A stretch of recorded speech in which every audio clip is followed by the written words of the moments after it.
This episode is sponsored by TherapyNotes, therapynotes.com. Be sure and check them out and be sure and use the promo code Gordon, Gordon, and you can try them out for 2 months for free.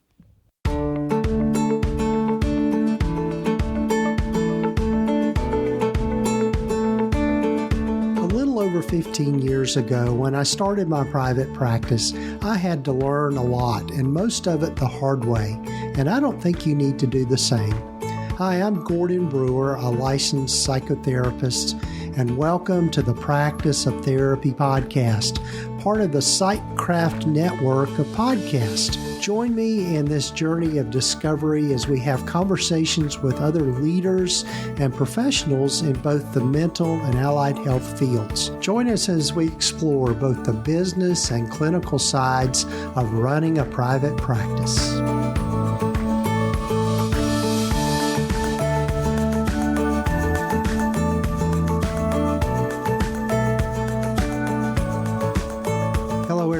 Welcome to the podcast. I'm Gordon Brewer and glad you're with me on this journey and listening to this particular podcast. If this is your first time being with us, welcome, and I hope that you'll take time to follow us wherever you might be listening to your podcasts. I'm really looking forward to you hearing from my guest today, Gayle. And Ashley was a person that reached out to me. She's a fellow podcaster, and Ashley has a podcast called Black Girls Have Anxiety Too. And Ashley has a really great story, or interesting story, rather. She used to be a professional basketball player, so I had a little bit of imposter syndrome being around a bit of a celebrity. But one of the things I loved about our conversation is that we got just really kind of vulnerable and just talking about something that's just really very key and important to what we do as mental health providers and allied health providers as well. I know there are people besides folks in the mental health field that listen to this particular podcast. But anyway, Ashley and I just talked about some of the stigmas that she's faced in her community and in her world and in her culture growing up as a woman of color and a person of color. And I was so grateful to her to share all of that. And I hope you really enjoy listening in to our conversation. And also I'll put in a real quick plug for her podcast, and you can find it wherever you listen to your podcast. It's Black Girls Have Anxiety Too. And so it was a great conversation, and looking forward to you listening in on it. Before we get to that, though, one of the things that I wanted to tell you about really quickly is a few weeks ago, I had the privilege of going to Louisville, Kentucky, and being part of the Meet You in Kentucky conference that was put on by Casey Compton and Mindsight Behavioral Health up in Kentucky. Casey's been on this podcast several times before, but I was so excited to be able to meet in my mind, some celebrities, and one being Mike Michalowicz, the author of Profit First. And so I got to have a conversation with him, and it was a wonderful experience, and I had such a great time. Hopefully not too many of the people that were there will tell on me too much, because I did have a good time, which I was really looking forward to getting away and doing that. But one of the things that came out of that conference that I took part in is I was one of the speakers, and I spoke on podcasting, and having conversations with people about this particular media, and this particular platform. I know that there's a lot of you out there that maybe have got in the back of your mind, I'd like to start a podcast. I don't know anything about it, but maybe I could do that. And I would encourage you to do that. One of the things I did last year was start the Psychcraft network. And if you've been listening to the podcast this year, you probably heard about a course I put together I was putting together back in March. And after my market research, or as I tried things out, I realized that wasn't really the right time for that. And that really, I think people are looking for other ways of really being able to start into something new. So anyway, what I'm going to be doing, and you can go over to practiceoftherapy.com/podcast workshop. I'm going to be doing a free email workshop for people that are interested in starting a podcast. And what we will do is I will take you through the different steps through email. There'll be a video embedded in the email and take you through the steps of what you need to start a podcast. And then once you go through that little tutorial and it takes you through that, I think it's good for people to learn in kind of bite-sized pieces so it's not quite as overwhelming. I'm also going to have available kind of a community or an office hours associated with that if people want to dive in much deeper than what I go through in the workshop, the email workshop. This is a new concept for me, so I'm really figuring this one out. But anyway, I would invite you to go over to practiceoftherapy.com/podcast workshop, find out more about that, and I'd love to have you join me for that. So that's that. And here, before we get to my conversation with Ashley Gayle, I'd love for you to hear from one of my fellow podcasters in the Psychcraft Network to tell a little bit about their podcast and also a message from TherapyNotes. Hi everyone, I'm Aaron Potratz. And I'm Nathan Hawkins. If you don't know us yet, we are the voices behind the Shrink Think podcast, which is part of the Psychcraft network of podcasts. We are so proud to be a part of this network, along with the Practice of Therapy podcast with Gordon Brewer, and the great work he is doing to help people in their journeys. And if you haven't discovered the Shrink Think podcast, you can find us wherever you listen to your podcast.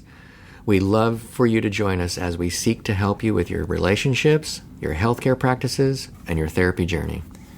Join us as we bridge the gap between clients and therapists. And be sure to check us out at shrinkthink.com/podcast and take our free e-course. And have a great day. One of the keys to a successful private practice is having the right systems and processes in place to make things run as smoothly as possible. With a system like TherapyNotes, you'll have more time to spend with what matters most, your clients. TherapyNotes is a complete practice management system with everything you need to manage patient records, schedule appointments, meet with patients remotely, create rich documentation, and bill insurance right at your fingertips. Their streamlined software is accessible wherever and whenever you need it. Your clinical records will be secure with less paperwork, which means you can give a much better quality of care. It's the EHR that Gordon uses in his practice. Be sure to check them out today by going to practiceoftherapy.com/therapynotes and be sure to use the promo code GORDON to get 2 months free.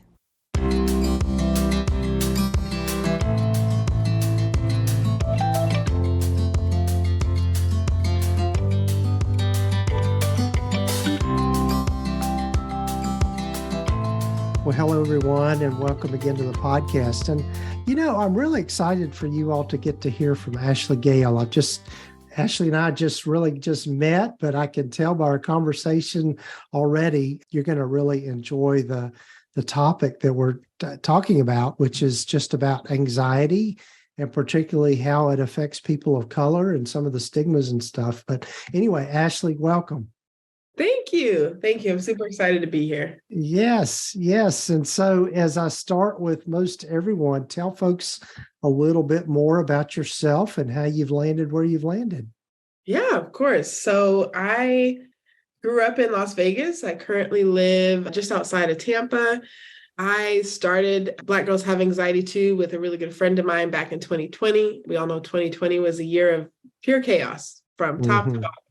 And we had a conversation, and during that conversation, she said, Black girls have anxiety too, and we need a space to talk about this and talk about how it affects us and also learn about it. So from there, we just kind of took off and started the podcast. Since then, my friend has kind of stepped back And it's just been me. She's like a cheerleader on the sideline now. She's got businesses taken off. So, but I've had the podcast for 3 years, and I've had some really amazing conversations. And I struggle with anxiety, and I've had it for a while before I had a name for it. I've struggled with depression as well as some other things. And I think there was just a lot that I just didn't know. And it's just been an interesting journey, learning a lot. I'm a bit of a podcast nerd, so it was only right for me to having a podcast of my own. Well, I will say it's a wonderful media for having conversations just like this. And it's, So, and the other thing I'd like to say, Ashley, is I really admire your vulnerability and being able to share that. That's huge. It really is. I appreciate it. Yes. And it's a little nerve-wracking sometimes. Yeah, sure. So, but tell us, I guess maybe a good question to start with is, tell us what you're learning about anxiety and about yourself and this whole journey. Oh man, I've learned so much about anxiety. I think one of the biggest things that I learned early on in the podcast was that, there's kind of two different types of anxiety. Like there's the normal anxiety that your body needs to kind of stay alive. So the normal anxiety that, the fear, the fight or flight or freeze now. There's that healthy response to things that like may endanger you out in the world. So like I always use a comparison of like I'm driving and then somebody in front of you just stops suddenly and you've got to stop suddenly. So it's that quick reaction that can leave you a little bit anxious afterwards even. And then I've learned now that there's like generalized anxiety disorder, where that same like car suddenly stops feeling happens when there's no danger. So that was really good for me to learn, because I didn't understand what I was experiencing. And I think that for me was the hardest part. But that's been one of the biggest things that I've learned early on, is that anxiety is necessary to a certain degree, but anxiety that starts to disrupt your life and comes into play when you don't really need it, and then kind of like wrecks your nervous system a little bit into that you're in danger when you're not, is when it starts to kind of mess things up a little bit. Right. Yeah. And that's a huge thing to learn, in that you're exactly right. In our brains, there's that part of our brain, it's called the amygdala, that, it's the whole purpose of that is to keep us safe and keep us alive and all that sort of thing. And you're right. It doesn't know how the difference sometimes between difficulty versus danger. And so, yeah. 100%. And so that has been a big one for me. And I think another big one for me is just that how anxiety can show up in your body. Talk to mental health professionals on the podcast, but I've also just talked to, other Black women where it shows up differently, whether that be in how we may be reacting to things, whether that's like in anger immediately because we haven't quite we're reacting from this thing that we're not really aware of that's happening. There is a while where my anxiety was just at a peak every day, and I would go to sleep with my hands in a fist. And I didn't understand that. And I didn't notice it, I think, for like a couple of months. But I was so anxious going to sleep that I would go to sleep with my hands in a fist. Wow. And it wasn't until I think I had a conversation with maybe Dr. Stevens on the podcast. I spoke to somebody and I realized that was part of the way that anxiety was showing up in my body. So that's been really interesting for me to learn about, like how it affects your stomach. And, sometimes I'll get lightheaded if the anxiety is way too high. But yeah, it affects everybody similarly, but sometimes differently. So. Right. Yeah, that's yeah, you're exactly right. I think that whole mind-body connection is just huge. And when we can identify it, that can tend to be a game changer for people. Yes, 100%. That was huge for me, and starting to realize different ways. I know for me, I can get a bit irritable, but I can also kind of go silent if my anxiety is really high, because I kind of start to space out, and I'm spacing out because I'm thinking of 50 different things. Like my brain is going in all different directions and they all point to like worry. I'm worried about this. I'm worried about work. I'm worried about like life. And I'm worried about like the phone call that I have to make later. So like in one moment, there's all these different things that I'm worried about. But to an outsider, I'm just not paying attention to them. Right. Yeah. Yeah, that's cool. So I know one of the things that's really been part of your message that you shared is really helping end a lot of the stigma and, just, I guess maybe it'd be fair to say unique issues around mental health for people of color, Black folks. And so what are you learning and what do you want to share about that? Yeah, I think there are a ton of stigmas like across the board, regardless of race. But I think when it comes to the Black community, there are certain things that a lot of us are raised with, particularly the Black community here in America, that we, particularly Black women, that we are not supposed to, we really just don't have time to even think about mental health.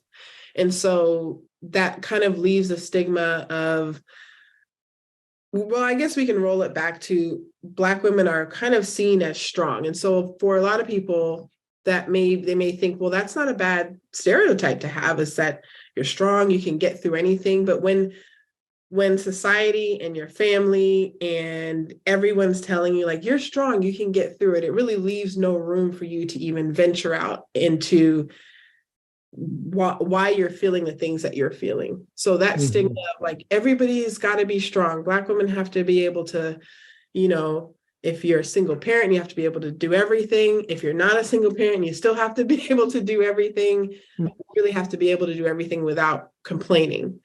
And I think a lot of times things get stuffed down. For us in particular, we kind of tend to stuff things down because we hold a lot of shame. And I've gone through that as well, where I hold shame in like, I'm really not having a good day. Like I'm depressed and I've been depressed for months.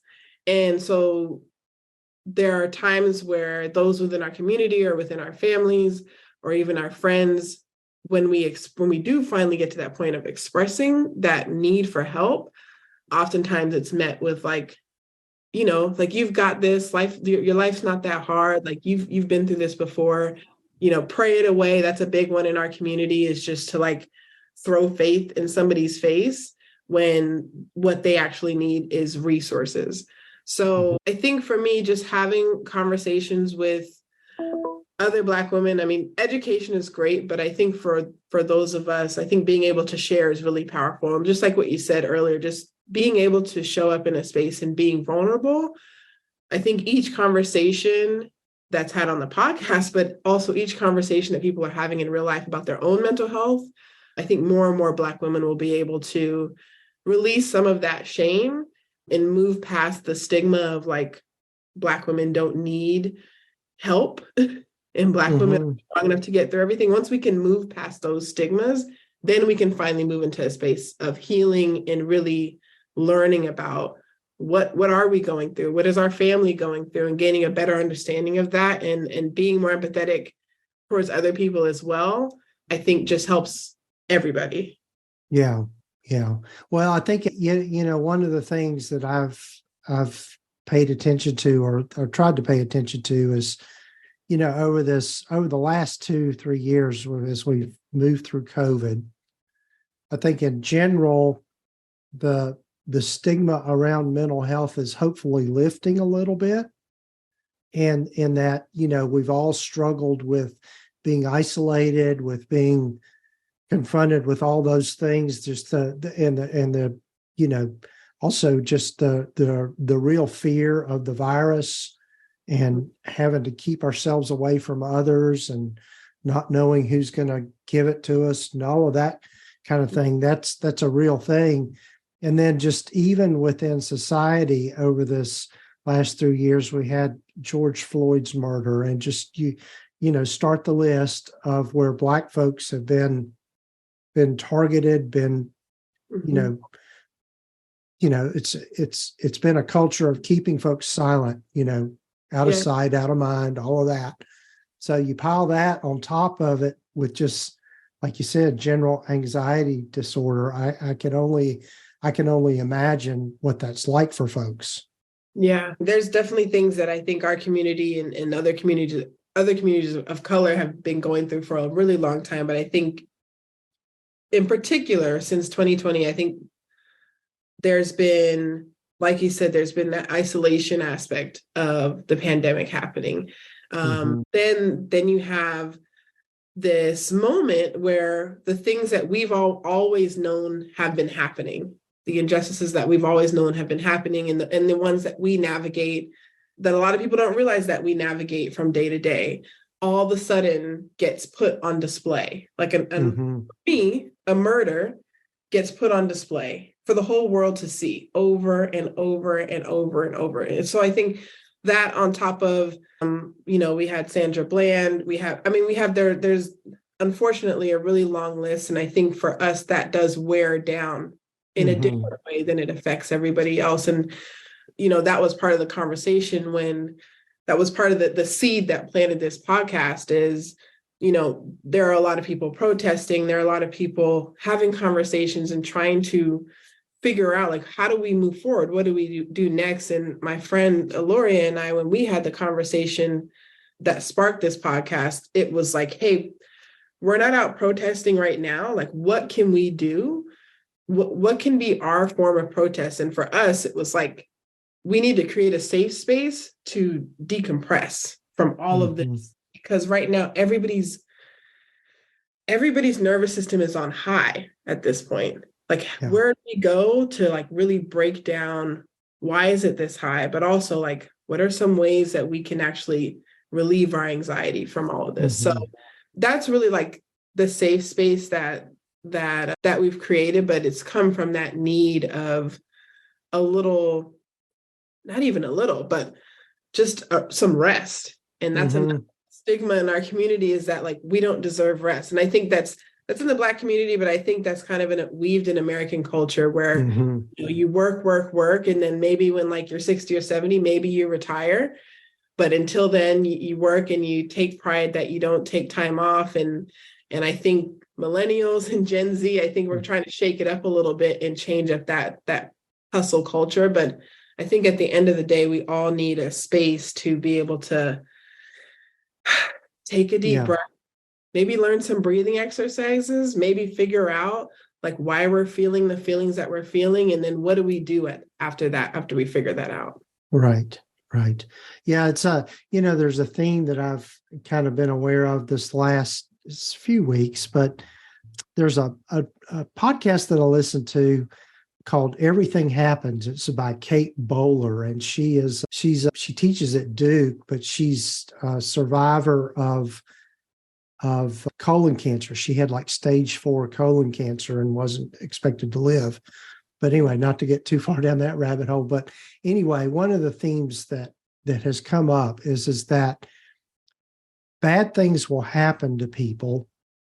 And I think there's this message that gets kind of woven in, and this is, I think, universal more so in America than anywhere else, is that if something bad happens to it, then it's your fault. And I think being able to overcome that stigma, if somebody's poor or they're all of that, it's their fault kind of thing. Yeah. But we don't take into account, the worlds that we're born into. We don't take into account the fact that bad shit happens to people all the time that is not of their own doing. And so I think being able to acknowledge that is an important step forward. I agree. I think it's a huge step forward, and it's going to be, that step is going to be uncomfortable for some people, because that step also requires like dismantling some of the things that we have set up here in this country in particular, and that have been set up, like some of the ways that the systems work here in America.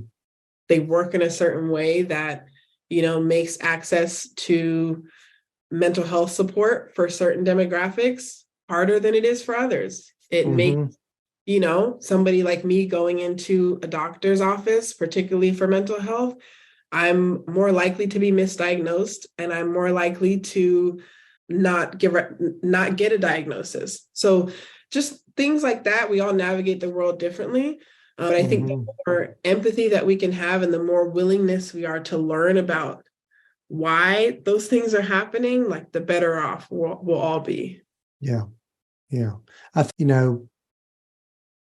For what it's worth, growing up in the South, and I'm going to age myself, on the tail end of the Jim Crow eras, which still a lot of that stuff is still happening. Yeah.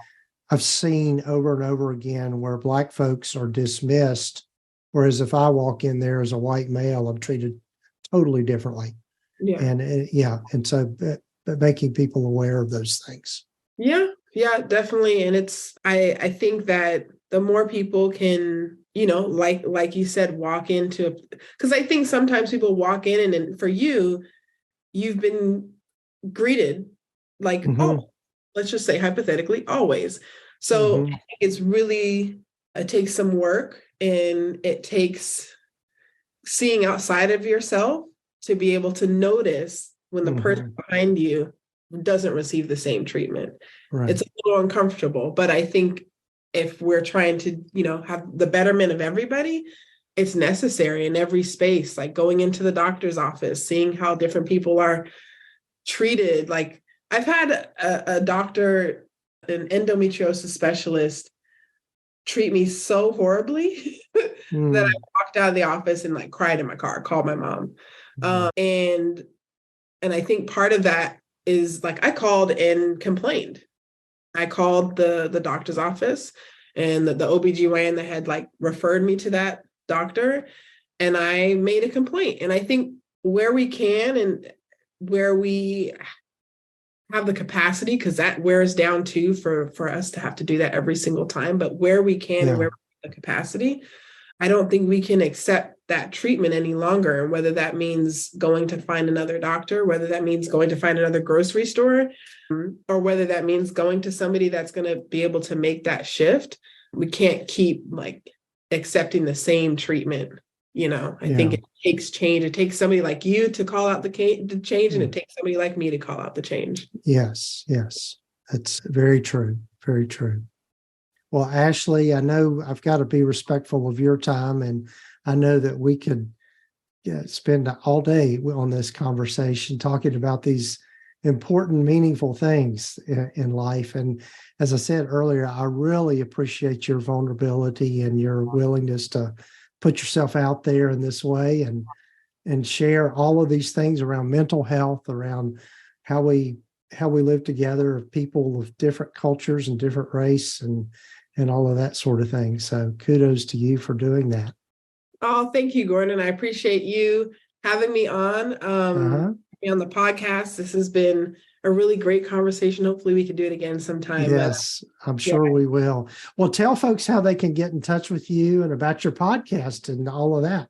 Yeah, of course. So please follow Black Girls Have Anxiety 2 on Instagram and TikTok. And then you can listen to the episodes on Spotify, Apple, wherever you get your podcasts. It's just Black Girls Have Anxiety 2. That's 2 with two O's.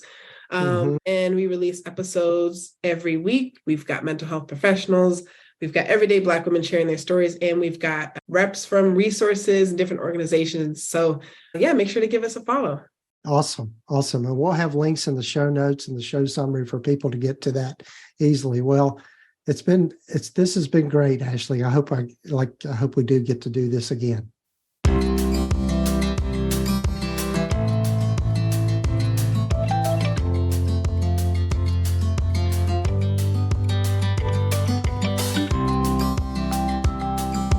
Well, I'm so appreciative of Ashley for being on the podcast and for her vulnerabilities. I said there at the end, it's one of the things that we've got to do as a human race is start talking to each other and listening to each other. There's so much divisiveness in the world, so much polarization around politics, religion, all cultural things, all of that. And I think we've really got to approach it out of a place of respect and love and all of those things in order for our world to change. And that's, not to get too far sidetracked here, but that's really the purpose of my other podcast, the Kindness and Compassion podcast. But anyway, I'm just so thankful for Ashley and the fact that she was willing to put herself out here in this way, and us having that conversation. And I think that's where it starts, and also where we can realize that we need to advocate, particularly those of us, and this is something I learned back in graduate school. And it was one of the, when they first started teaching social and cultural ethics and that sort of thing. I did not realize until I went through that course how much privilege I have just by being a white male. It puts me in a different kind of category to some degree. I don't mean that in a negative way, but also it gives me, lays on me a responsibility to use that privilege and that, for lack of a better word, power in a way to change the things that Ashley and I talked about. And so, and so I just want to say that's something I'm more and more aware of.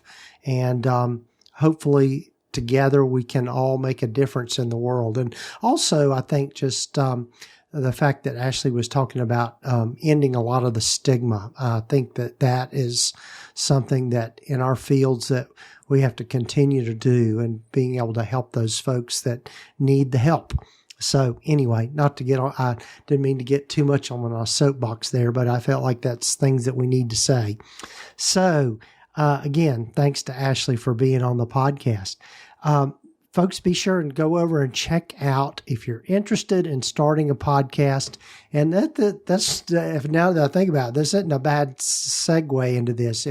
If there are things like this that you want to give voice to, a podcast is one of the best ways in the world to do that, to be able to have conversations, to be able to advocate for the things that mean the most to us. So I invite you to check it out. So go over to practiceoftherapy.com/podcast workshop, and you can sign up to get a free email course that I've put together, a workshop course, whatever you want to call it, just about the essentials of starting a podcast, what you need to think about and how you do it, and hopefully get you started there. And then you can get my help later on as we I'm planning on helping people pull their podcasts together and do it in a community setting. So anyway, check it out. And also a big thanks to our sponsor of the podcast, TherapyNotes. I'm always impressed with all the things that they're adding, the things that they're doing that are making their platform even better and more user-friendly. It's the EHR that I use in my practice, couldn't do without them.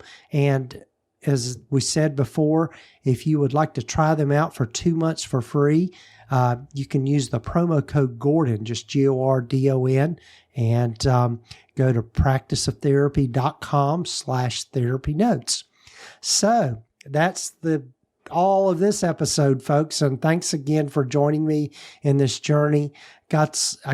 We've got lots of great guests coming up in this month and next month. We've already got the episodes recorded, and so they're in the queue. And be sure and reach out to me. I love hearing from people and love getting emails from folks and your questions. And take time to follow the podcast wherever you might be listening to it. And also be sure and check out the other great podcasts that are part of the Psychcraft Network. And you can find all those over at psychcraftnetwork.com. And so take care, folks. Have a great rest of your week or weekend whenever you might be listening to this.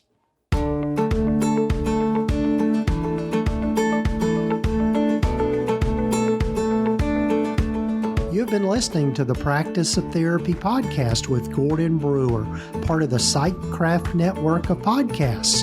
You can find out more about the other great podcasts in the network by visiting psychcraftnetwork.com.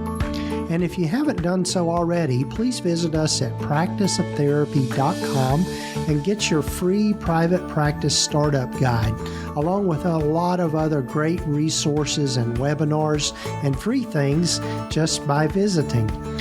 Also, be sure to follow us wherever you might be listening to your podcasts.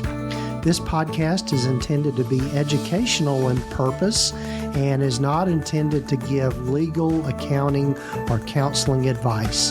If you need a professional, find the right person for that.